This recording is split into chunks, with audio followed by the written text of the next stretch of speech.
Last video में बेटा हम लोग पढ़ चुके थे conductance, conductivity, molar conductivity and equivalent conductivity. क्या क्या पढ़ लिया था? कंडक्टेंस पढ़ लिया था, कंडक्टिविटी पढ़ लिया था, मोलर कंडक्टिविटी पढ़ लिया था एंड इक्विवेलेंट कंडक्टिविटी पढ़ लिया था। ठीक है, अब बेटा आगे जो आज के वीडियो में हम लोग समझेंगे वो देखेंगे जो मोलर कंडक्टिविटी है और कंडक्टिविटी है, वेरिएशन क्या होता है इसका कंसंट्रेशन के साथ। तो मतलब पहले अब इसमें हेडिंग लगाएंगे हम बेटा, variation of conductivity, variation of conductivity, conductivity conductivity मतलब कप्पा,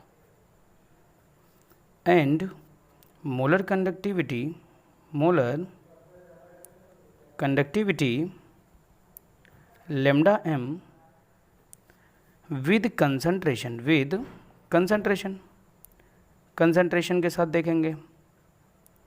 तो कंसंट्रेशन के साथ ये हम चीज़ देखेंगे। ठीक है बेटा, तो वेरिएशन देखेंगे तो क्या होता है, जैसे मान लो कोई भी हमारे पास सॉल्यूशन है, ईमानदारी से समझो इस बात को। ये यहाँ पे हमारे पास एक कंसंट्रेटेड सॉल्यूशन है, कंसंट्रेटेड सॉल्यूशन है, तो मैंने लिखा कंसंट्रेटेड सॉल्यूशन है। और जो कंसंट्रेटेड सॉल्यूशन है इसको हम क्या करते हैं, डाइल्यूट करते हैं। तो ऑन डाइल्यूशन, या बोल सकते हो इसको डिक्रीज इन कंसंट्रेशन, कि जब कंसंट्रेशन डिक्रीज करते हैं तो होगा क्या, समझने वाली बात होगी बेटा यहाँ पे कि अगर मैं डाइल्यूशन करता हूँ, या फिर इसी को बोल सकते हैं कंसंट्रेशन को क्या करते हैं, डिक्रीज़ करते हैं। कैसे डिक्रीज़ करोगे, सॉल्वेंट ऐड करते जाओ। मान लो यहाँ पे शुगर सॉल्यूशन और वाटर है, समझो अगर यहाँ पे शुगर है और वाटर है तो ये भाई साहब कंसंट्रेशन या सॉल्यूशन बन गया। अब इसमें अगर पानी आप ऐड करोगे तो बताओ यहाँ पर इसका जो कंसंट्रेशन होगा शुगर का वो डिक्रीज़ करेगा कि नहीं करेगा, तो बोलोगे डिक्रीज़ करेगा। तो याद रखना, अगर हम कंसंट्रेशन चेंज करते हैं तो वो कंडक्टिविटी हो कप्पा या मोलर कंडक्टिविटी हो लैम्डा एम, ये दोनों चेंज होते हैं। ये बात दिमाग में डाल लो, डाल लिया। अब क्वेश्चन ये पूछा जाएगा कि भाई कंसंट्रेशन अगर हम घटा रहे हैं या डिक्रीज़ कर रहे हैं तो क्या इफेक्ट होगा। तो याद रखना, अगर कंडक्टिविटी जो सॉल्यूशन की होती है, क्या कंडक्टिविटी जो होती है बेटा, conductivity of the solution kappa, वो क्या होती है, डिक्रीज़ होती है, डिक्रीज़ होती है, डिक्रीज़ होती ऑन डाइल्यूशन। ये बात याद रखनी है, डाइल्यूशन करने पर क्या होगा, कंडक्टिविटी डिक्रीज़ होगी और जो मोलर कंडक्टिविटी होती है वो इंक्रीज़ करती है। ध्यान रखना, जो मोलर कंडक्टिविटी हो गई, मोलर जो कंडक्टिविटी होगी वो क्या करेगी, इंक्रीज़ करेगी। मोलर कंडक्टिविटी क्या करेगी, इंक्रीज़ करेगी। एरो ऊपर बना रहे मतलब इंक्रीज़ करेगी ऑन डाइल्यूशन। बात समझ में आ गई इतनी? ठीक है, कि कंडक्टिविटी क्या होती है, डिक्रीज़ करती है, मोलर कंडक्टिविटी क्या होती है, इंक्रीज़ करती है। कैसे ये पता चलेगा बात कि भाई साहब डिक्रीज़ कर रही है या इंक्रीज़ कर रही है, तो इसको समझने के लिए थोड़ा सा आगे समझो। यहाँ पे अगर बात करी जाए कंडक्टिविटी, तो कंडक्टिविटी होता क्या, पहले ये समझो। कंडक्टिविटी अगर तुमसे पूछा जाए कि है क्या, तो कंडक्टिविटी समझो यहाँ पर ये आपके पास पूरा एक इलेक्ट्रोलिटिक सॉल्यूशन है, और इलेक्ट्रोलिटिक सॉल्यूशन में इतना आप ले लेते हैं 1 सेंटीमीटर क्यूब वॉल्यूम ले लेते हैं। कितना ले लेते हैं, 1 सेंटीमीटर क्यूब वॉल्यूम ले लेते हैं। तो इसमें पर यूनिट आयन देखोगे कि कितने आयन 1 सेंटीमीटर क्यूब में हैं। तो अगर कोई पूछे इसमें कंडक्टिविटी क्या होती है, तो तुम बड़े आराम से बता सकते हो कंडक्टिविटी कंडक्टेंस ही होती है। लेकिन जब उसको हम 1 सेंटीमीटर क्यूब में देखते हैं तो उसे हम क्या बोलने लगते हैं, कंडक्टिविटी बोलने लगते हैं। क्या बोलने लगते हैं बेटा, कंडक्टिविटी बोलने लगते हैं। कब देखोगे, 1 सेंटीमीटर क्यूब में। अब खुद ही सोचो, अगर मान लो ये 1 लीटर सॉल्यूशन है, अगर ये 1 लीटर सॉल्यूशन है तो यहाँ पर 10 आयन होंगे। सोच के देखो कितने आयन होंगे बेटा, 10। अगर मान सपोज करके ले रहे हैं कि 10 आयन होंगे, और जब बेटा इसमें क्या करोगे, आप डाइल्यूशन करोगे, डाइल्यूशन करोगे तो वाटर ऐड करोगे। तो जब वाटर ऐड करोगे इसमें, तो बड़े आराम से समझो, जब वाटर ऐड करोगे तो इसमें वॉल्यूम इंक्रीज़ हो जाएगा। अगर बेटा वॉल्यूम इंक्रीज़ हो जाएगा तो नंबर ऑफ आयन दूर दूर चले जाएंगे, और जब नंबर ऑफ आयन दूर दूर चले जाएंगे तो जो ये 1 सेंटीमीटर क्यूब जगह बच रही है, इस जगह पे अब जो नंबर ऑफ आयन्स होंगे वो डिक्रीज़ हो जाएंगे कि नहीं डिक्रीज़ हो जाएंगे, तो डिक्रीज़ हो जाएंगे।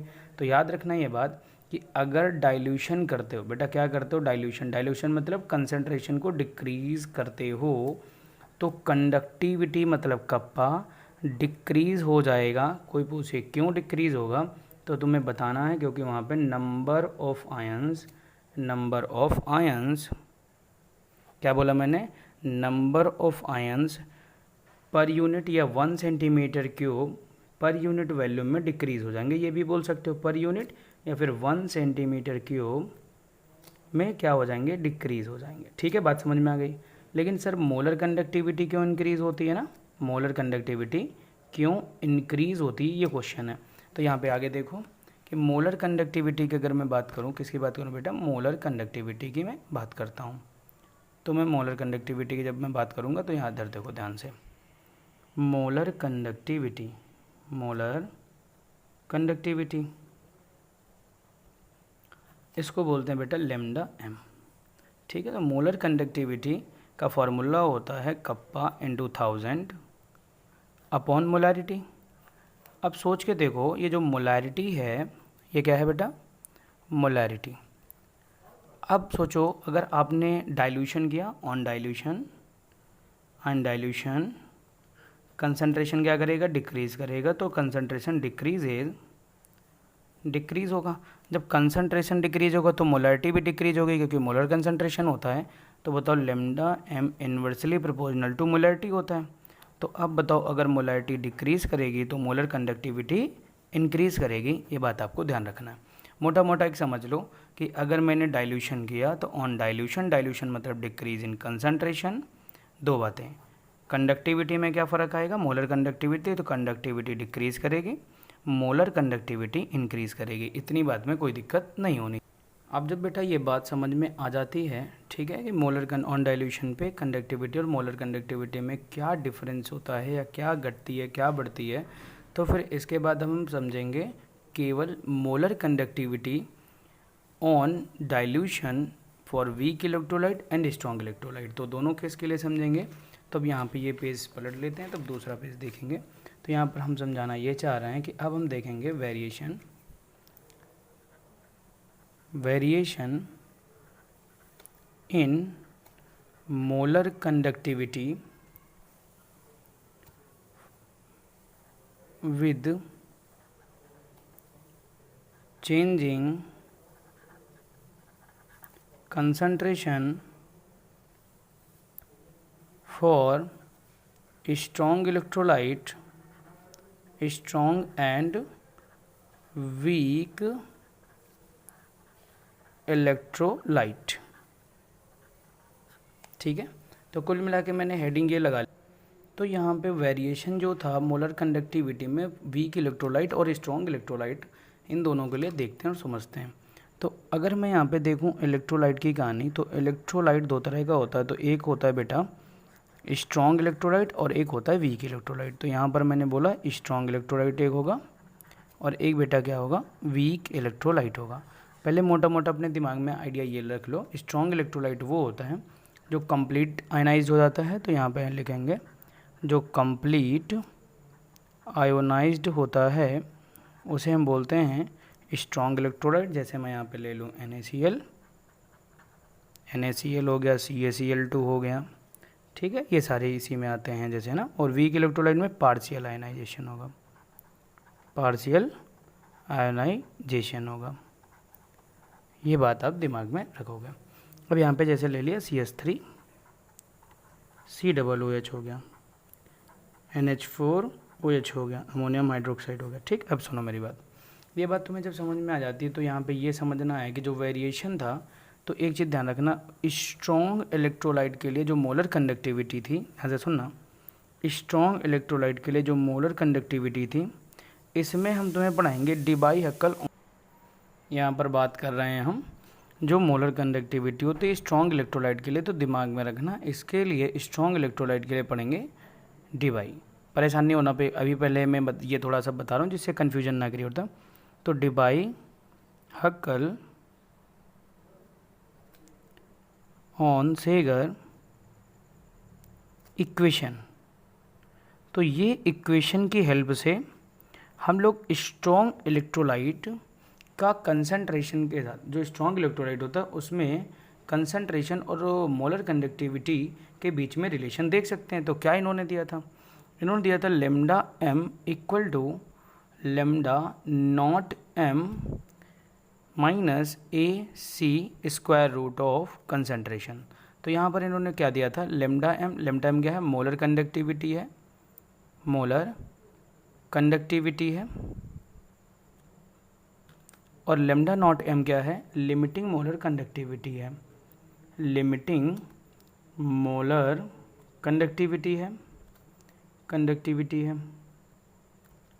और जो ए है ये कांस्टेंट है, और बेटा जो सी है इसको बोलते हैं कंसंट्रेशन। क्या बोलते हैं बेटा, कंसंट्रेशन बोलते हैं। ठीक है, तो ये डिबाइहेकल ऑनसेंगर है, तो दिमाग में ये बैठा लो, स्ट्रॉन्ग इलेक्ट्रोलाइट के लिए जब मोलर कंडक्टिविटी का वेरिएशन देखेंगे कंसंट्रेशन इंक्रीज या डिक्रीज करके, तो उसके लिए हम डिबाइहेकल ऑनसेंगर इक्वेशन यूज करते हैं। अब इसमें अगर हम वीक इलेक्ट्रोलाइट की केस की बात करें और इसमें मोलर कंडक्टिविटी देखेंगे, तो उसमें ये ना लगकर उसमें लगेगा बेटा कोहलेरॉस लॉ। क्या लगेगा बेटा, कोहलेरॉस लॉ लगेगा। तो याद रखना क्या लगेगा, कोहलरॉस लॉ ये लगेगा। तो थोड़ा सा माइंड में बैठाओ, पहले ये बात क्या बैठाना था कि वेरिएशन देखना है मोलर कंडक्टिविटी का कंसंट्रेशन के साथ, कि कंसंट्रेशन इंक्रीज करें या डिक्रीज करें। तो स्ट्रॉन्ग इलेक्ट्रोलाइट और वीक इलेक्ट्रोलाइट के लिए, तो इलेक्ट्रोलाइट दो तरह का होता है, स्ट्रॉन्ग और वीक। स्ट्रॉन्ग के केस में क्या पढ़ेंगे हम, डिबाइहेकल वाला पढ़ेंगे, और वीक के केस में क्या पढ़ेंगे, कोहलेरॉस लॉ पढ़ेंगे। थोड़ा थोड़ा मोटा मोटा आइडिया लग गया। अब आगे देखो, अब आगे एक एक चीज़ बता रहे हैं, ठीक है, तो आराम से समझ में आ भी जाएगा। तो यहाँ पर समझो, सबसे पहले आपको ये समझना था कि भाई साहब यहाँ पे कि आपके पास जो इलेक्ट्रोलाइट था, तो सबसे पहले मोलर कंडक्टिविटी। अब क्या लेते हैं बेटा यहाँ पे, मोलर कंडक्टिविटी। तो मोटा मोटा आइडिया ले जाए तो मोलर कंडक्टिविटी इंक्रीज होती है। क्या होती है, इंक्रीज होती है। क्या करने पर, ऑन डिक्रीजिंग द कंसंट्रेशन। अगर कंसंट्रेशन को मैं क्या करता हूँ, डिक्रीज़ करता हूँ, मतलब ये चीज़ कंसंट्रेशन डिक्रीज़ करेंगे तो मोलर कंडक्टिविटी इंक्रीज़ होगी। ये बात तो क्लियर थी, वो फॉर्मूले से निकल आया था। लेकिन अब मोलर कंडक्टिविटी जो इंक्रीज़ होगी वो किस हिसाब से इंक्रीज़ होगी, इसको बताने के लिए स्ट्रॉन्ग इलेक्ट्रोलाइट के केस में आए डिबाइहेकल सर। तो डिबाइहेकल सर जो आए, डिबाइहेकल ऑनसेंगर इक्वेशन दी कि lambda M equal to lambda not M minus A C. अब यहाँ पर बेटा थोड़ा समझना, ये जो लेमडा नॉट एम तुम नहीं समझ पा रहे हो क्या होगा, तो यहाँ समझ लो, लेमडा था मोलर कंडक्टिविटी, लेकिन जब उसको आप इन्फिनाइट डाइल्यूशन करोगे, इतना डाइल्यूशन कर दो कि कंसंट्रेशन जो सॉल्यूट का हो वो जीरो हो जाए। तो अगर कंसंट्रेशन सॉल्यूट का जीरो हो जाए तो वहाँ पर समझ जाना कि जो आपका कंडक्टिव या जो मोलर कंडक्टिविटी थी, अब वो मोलर कंडक्टिविटी ना बन के क्या बन जाएंगी, लिमिटिंग मोलर कंडक्टिविटी बन जाएगी। फिर कोहलेरॉस ने इसको समझाने के लिए एक ग्राफ प्लॉट किया। ग्राफ जो प्लॉट किया था वो किसके किसके बीच प्लॉट किया था, तो ग्राफ प्लॉट किया था मोलर कंडक्टिविटी और कंसंट्रेशन के बीच में किया था। कंसंट्रेशन को ऐसे भी लिख सकते हो, इसको ऐसे भी लिख सकते हो, स्क्वायर रूट करके, और एक इसमें था मोल पर लीटर था। अब आपको ये समझना है, यहाँ पे जो ग्राफ बनाया इन्होंने, तो ग्राफ ऐसे देखा गया। अगर स्ट्रॉन्ग इलेक्ट्रोलाइट के लिए देखो तो ये ऐसे ऐसे जा रहा था और यहाँ पे जाके कट कर रहा था। मान लो एक KCl के लिए इन्होंने बनाया था, जैसे जैसे कंसंट्रेशन बेटा इधर जाते हो ना, ये जीरो है मान लो यहाँ पे, तो इधर से इधर जब जाओगे तो कंसंट्रेशन डिक्रीज़ होगा, और देखो धीरे धीरे मोलर कंडक्टिविटी इंक्रीज़ कर रही है। फिर एक समय बच्चे ऐसा आता है कि मोलर कंडक्टिविटी जो है, देखो ध्यान से, एक समय ऐसा आता है जब कंसंट्रेशन जीरो हो जाता है। तो कंसंट्रेशन जीरो हो गया उस समय ये जो मोलर कंडक्टिविटी होती है, इसी को हम क्या बोलते हैं, लेमडा नॉट एम बोलते हैं। और ये जो स्लोप है ये निगेटिव है, इसलिए इसको माइनस का ए बोलते हैं। क्या बात समझ में आ गई। तो ग्राफ किसके किसके बीच में प्लॉट किया, लेमडा एम और स्क्वायर रूट ऑफ कंसंट्रेशन के बीच में प्लॉट किया। तो जैसे जैसे कंसंट्रेशन डिक्रीज कर रहे थे, आपका क्या हो रहा था, मोलर कंडक्टिविटी जो इंक्रीज हो रही थी। एक समय ऐसा आया कि कंसंट्रेशन जीरो हो गया, उस समय मोलर कंडक्टिविटी बेटा कितनी हो गई, तो कहोगे सर लेमडा नॉट एम हो गई। ठीक है, अब यहाँ पे बात एक समझने वाली थी कि जब इन्होंने ग्राफ वीक इलेक्ट्रोलाइट के लिए देखा, ये वाली बात समझ में आ गई थी। वीक इलेक्ट्रोलाइट के लिए देखा तो क्या हुआ, धीरे धीरे जैसे कंसंट्रेशन डिक्रीज़ किया तो मोलर कंडक्टिविटी इंक्रीज होना स्टार्ट हो गई, और फिर एक समय आने के बाद वो क्या हो गई, जो मोलर कंडक्टिविटी वाला या वाई एक्सिस जो है उसके पैरेलल हो गई। बेटा जब उसके पैरेलल हो गई तो फिर ये कभी इसको कट नहीं करेगी, तो कभी कंसंट्रेशन जीरो होगा नहीं। सोच के देखो, इधर जाने पे कंसंट्रेशन डिक्रीज होता है, तो जब कभी ऐसा करोगे तो ये कंसंट्रेशन, अगर ये इसको कट कर जाता कहीं पे तो कंसंट्रेशन जीरो हो जाता, और जब जीरो आता तो वहाँ पर कोई ना कोई एक एक्यूरेट वैल्यू आ जाती। तो यहाँ पर कोई एक्यूरेट वैल्यू नहीं आएगी। तो पहला रीज़न आता है क्यों नहीं आएगी, उसका रीज़न समझो। क्योंकि जो वीक इलेक्ट्रोलाइट होता है, बड़े आराम से समझना, जो वीक इलेक्ट्रोलाइट होता है इसमें ऐसे समझो कि ये आपके पास बीकर है और इस बीकर में आपने कोई वीक इलेक्ट्रोलाइट ए डाला। तो जो एक वीक इलेक्ट्रोलाइट डालोगे, मान लो इसके 100 मॉलिक्यूल डालें, तो इसमें मान लो 2 मॉलिक्यूल केवल ब्रेकडाउन हुए, बाकी 98 मॉलिक्यूल नीचे बॉटम में से पड़ा रह गया। फिर जब आपने इसको डाइल्यूशन किया, क्या किया, डाइल्यूशन किया, तो जब डाइल्यूशन करोगे तो फिर बेटा क्या होगा, और कुछ मॉलिक्यूल टूट गए, मान लो इस बार और 2 मॉलिक्यूल टूट गए, तो इस बार 4 टूट गए, तो अभी भी तो 96 पड़े होंगे। फिर जब डाइल्यूशन करोगे तो और टूटेंगे। तो क्या होता है, जैसे जैसे हम इसका कंसंट्रेशन डिक्रीज़ करते हैं वैसे वैसे इसका डिसोसिएशन इंक्रीज़ होता जाता है। मतलब डिसोसिएशन, कुछ ना कुछ मॉलिक्यूल टूट जाते होंगे, और जब कुछ ना कुछ मॉलिक्यूल बेटा टूट जाएंगे तो बताओ यहाँ पर नंबर ऑफ आयन लगातार इंक्रीज़ होता रहेगा ना। और जब लगातार नंबर ऑफ आयन इंक्रीज़ होगा तो बताओ उसकी मोलर कंडक्टिविटी इंक्रीज़ होगी कि नहीं होगी। तो इसलिए जो कोलेरॉस का जो इक्वेशन था उससे वीक इलेक्ट्रोलाइट का एक्यूरेट वैल्यू निकालना पॉसिबल नहीं हो पा रहा था। इसके लिए फिर कौन आया था, कोलेरॉस सर आए थे। तो अब हम समझेंगे कोलेरॉस लॉ। बेटा अब आगे देखेंगे जो कोलेरॉस लॉ है, इंडिपेंडेंट माइग्रेशन ऑफ आयन, ये किसके लिए होता है, तो ये वीक इलेक्ट्रोलाइट के लिए होता है। पहले ये समझो। अब वीक इलेक्ट्रोलाइट के लिए डिबाई हक्कल क्यों नहीं लगा, उसको समझने की कोशिश करो। तो समझने, वीक इलेक्ट्रोलाइट के लिए क्यों लगा ये कोलेरॉस लॉ, और डिबाई हक्कल ऑनसेंगर इक्वेशन क्यों नहीं लगा।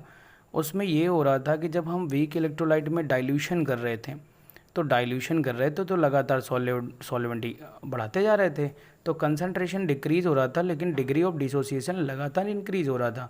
क्या हो रहा था, हर बार कुछ ना कुछ मॉलिक्यूल्स टूट जा रहे थे। तो जब कुछ ना कुछ टूट जा रहे थे तो यहाँ पे कुछ बेटा कैमरे में प्रॉब्लम लग रही है ना। वीक इलेक्ट्रोलाइट का जब डाइल्यूशन करते हैं तो डाइल्यूशन करने पर उसका कंसंट्रेशन डिक्रीज़ होता है। जब कंसंट्रेशन डिक्रीज़ होगा, लेकिन उसमें मैंने बोला लगातार उसमें डिसोसिएशन स्टार्ट रहता है, क्योंकि उसमें सारे पार्टिकल टूटते नहीं हैं। और जब डिसोसिएशन स्टार्ट रहेगा तो नंबर ऑफ आयन लगातार बढ़ते रहेंगे। तो इस हिसाब से वो क्या होता है, उसकी जो कंडक्टिविटी होती है तो वह, इसलिए यहाँ पर डिबाई हक्कल ऑनसेंगर नहीं लगता, और क्या लगेगा, कोलेरॉस। तो सबसे पहले कोलेरॉस कहाँ से आया, क्या है, वो बाद में समझेंगे। पहले होता क्या ये समझो। तो कोलेरॉस लॉ के अकॉर्डिंग आप बोलना, according to Kohlrausch law, limiting molar conductivity, limiting, पहले लिख लेते हैं, limiting molar conductivity, limiting molar conductivity बेटा क्या होगा, लेमडा नॉट एम होगा। तो limiting molar conductivity of an electrolyte,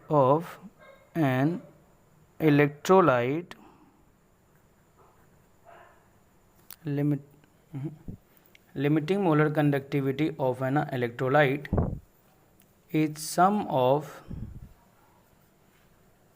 is equal to the sum of limiting molar conductivity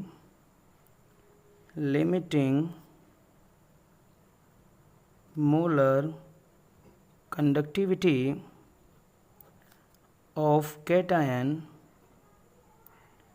and anion। इसका मतलब क्या हुआ, इसका मतलब ये हुआ जैसे लिमिटिंग मोलर कंडक्टिविटी मतलब जब इन्फिनाइट डाइल्यूशन कर लेते हैं, या तो नॉट लगा लो तो इन्फिनाइट लगा लो। तो लिमिटिंग मोलर कंडक्टिविटी जैसे मान लो मैंने बोला CH3COOH, तो ये इक्वल होगी limiting molar conductivity of cation and anion के। ये बात आ गई। अब बेटा जो लिमिटिंग मोलर कंडक्टिविटी थी, ये आपका स्टेटमेंट याद हुआ, तो यही बोला मैंने, limiting molar conductivity of electrolyte is equal to the sum of limiting molar conductivity of cation, limiting molar conductivity of anion के। ठीक है, ये होता है बेटा कोलेरॉस लॉ। अब कोलेरॉस लॉ से और क्या पूछा जा सकता है, कोलेरॉस लॉ से बेटा पूछा जाता है इसके एप्लीकेशंस। क्या पूछे जाएंगे, एप्लीकेशंस, कि इसका यूज कहाँ करते हैं। तो सबसे पहला इसका यूज कोलेरॉस लॉ का जो होता है वो फाइंड आउट करने में होता है limiting molar conductivity of weak electrolyte. पहला तो यही हो जाएगा, कहाँ पे होगा, limiting molar conductivity of weak electrolyte. तो पहली चीज़ तो यही पता करने में लगाते हैं। ये कैसे निकालते हैं, इसके लिए बेटा आपको गिवन होगा डाटा, ध्यान रखना, सुनना ध्यान से। आपको 3 इलेक्ट्रोलाइट के लिमिटिंग मोलर कंडक्टिविटी आपको दी जाएंगे। जैसे मान लो एक एग्जांपल के तौर पे हम आपको समझाते हैं। लिमिटिंग मोलर कंडक्टिविटी आप जैसे मान लो दिया आपको CH3COO Na, इसकी कुछ दी होगी। फिर लिमिटिंग मोलर कंडक्टिविटी ऑफ जैसे मान लो HCl की दी होगी, और limiting molar conductivity of NaCl की दी होगी। इतनी लिमिटिंग मोलर कंडक्टिविटी आपको दी थी, इसका डाटा दिया होगा, और डाटा देने पर आपसे पूछेगा limiting molar conductivity of CH3COOH का बताओ। हम लोग एप्लीकेशन की बात कर रहे थे, तो एप्लीकेशन कोलेरॉस में पहला एप्लीकेशन आता है कि लिमिटिंग मोलर कंडक्टिविटी चेक करेंगे फॉर वीक इलेक्ट्रोलाइट की। तो कैसे निकालेंगे वो बता रहे थे। तो यहाँ पर ये आपके पास गिवन होगा, ठीक है। इस तरह से 3 सॉल्ट आपको दिए जाएंगे, एसिड हो सकता है, कुछ भी हो सकता है। तो इनका आपका क्या दिया जाएगा, लिमिटिंग मोलर कंडक्टिविटी दी जाएगी, और आपको वीक इलेक्ट्रोलाइट के लिए पूछी जाएगी। तो जैसा दिया हुआ यहाँ पे क्या दिया है, सोडियम एसीटेट दिया है, HCl दिया हुआ और NaCl। आपको इस हिसाब से सोचना है, यहाँ पे ध्यान से सुनना, आपको निकालने का तरीका सिखा रहा हूँ, इस हिसाब से आप सोचना है इसमें। यहाँ पे देखो, जैसे आपको लाना है एसीटेट CH3COOH लाना है, तो ये तो लाना है। तो इसका मतलब ये हुआ कि ये लाने के लिए आपको क्या करना पड़ेगा, सबसे पहले यहाँ पे रखना पड़ेगा CH3COONA। सोडियम एसीटेट तो चाहिए क्योंकि इतना चाहिए। क्या यहाँ पे Na है, नहीं है, तो फिर Na बेटा जो होगा ये नहीं चाहिए, तो इसका मतलब ये माइनस होगा यहाँ पे NaCl। ध्यान रखना, पहले NaCl माइनस कर दिया, तो यहाँ पे क्या और चाहिए, H चाहिए, तो HCl प्लस कर देंगे। ऐसा आप फॉर्मेट अलग साइड में बना लेना। फिर अब यहाँ पे वैसे लिख लेना, limiting molar conductivity of acetic acid CH3COOH निकालना है। अब यहाँ पर जब निकालना है तो लिमिटिंग मोलर कंडक्टिविटी इसकी गिवन होगी, तो CH3COONA की, इसको जोड़ देना बेटा। किससे जोड़ दोगे, तो इसको जोड़ देना यहाँ पर limiting molar conductivity of HCl से जोड़ के, फिर उसमें माइनस क्या कर देना, limiting molar conductivity of NaCl। ठीक है, ये निकालने का तरीका होता है। नंबर दूसरा, कोलेरॉस का दूसरा एप्लीकेशन है कि हम यहाँ से निकाल सकते हैं डिग्री ऑफ डिसोसिएशन। क्या निकाल सकते हैं, डिग्री ऑफ डिसोसिएशन निकाल सकते हैं। तो बच्चे डिग्री ऑफ डिसोसिएशन कैसे निकलेगा, तो डिग्री ऑफ डिसोसिएशन को अल्फ़ा से डिनोट करते हैं। तो अल्फ़ा बराबर हो जाएगा, डिग्री ऑफ डिसोसिएशन अल्फ़ा बराबर हो जाएगा बेटा, क्या हो जाएगा यहाँ पे, अल्फ़ा ऊपर लिखेंगे limiting molar conductivity eight concentration C। Limiting molar conductivity eight concentration से, इसका मतलब होगा कंसंट्रेशन होगा, और limiting molar conductivity eight infinite dilution. तो अगर ऐसे निकालेंगे तो नीचे बेटा रखेंगे इन्फिनाइट डाइल्यूशन में क्या मोलर कंडक्टिविटी है, और यहाँ पे कंसंट्रेशन पे क्या है, ये निकाल लेंगे। तीसरा केस क्या निकाल सकते हैं, सॉलिबिलिटी। क्या निकाल सकते हैं, सॉलिबिलिटी। तो सॉलिबिलिटी निकालने का बड़ा आसान तरीका होता है। कैसे निकालोगे, kappa into 1000 upon limiting molar conductivity. ठीक है, इतनी चीज़ आपको ध्यान रखनी है। तो आपका जो पार्ट ए यहाँ से कंप्लीट होता है। तो पार्ट ए में हम लोगों ने क्या क्या देख लिया, तो पार्ट ए में हम लोगों ने देखा था कंडक्टेंस जो रेसिप्रोकल ऑफ रेजिस्टेंस होता था, दूसरा देखा था कंडक्टिविटी जो रेसिप्रोकल ऑफ रेजिस्टिविटी होती थी, फिर देखा था सेल कांस्टेंट G* जो बेटा क्या होता था L/A होता था। फिर उसके बाद क्या देखा था, मोलर कंडक्टिविटी λm जो कि क्या होता था कप्पा इंटू 1000 अपॉन मोलैरिटी। फिर बच्चे क्या देखा, इक्विवेलेंट कंडक्टिविटी, वो क्या था कप्पा इंटू 1000 अपॉन नॉर्मेलिटी। फिर बच्चे मैंने तुम्हें बताया यहाँ पे कि और क्या देखना है, तो और देखना ये था कि जो वेरिएशन है, किस में वेरिएशन, लिमिटिंग मोलर कंडक्टिविटी और मोलर कंडक्टिविटी और कंडक्टिविटी में ऑन डाइल्यूशन, वो भी देखा। फिर भी इसके बाद कोलेरॉस लॉ देखा और डिबाई हकल ऑन सिंगर इक्वेशन भी देखी। तो ये पूरा पार्ट ए कंप्लीट हो गया। अब आप किसी बुक से अब इसको अच्छे से पढ़ना, सारा समझ में आ जाएगा। अब अगले वीडियो में मिलेंगे पार्ट बी के साथ। ठीक है।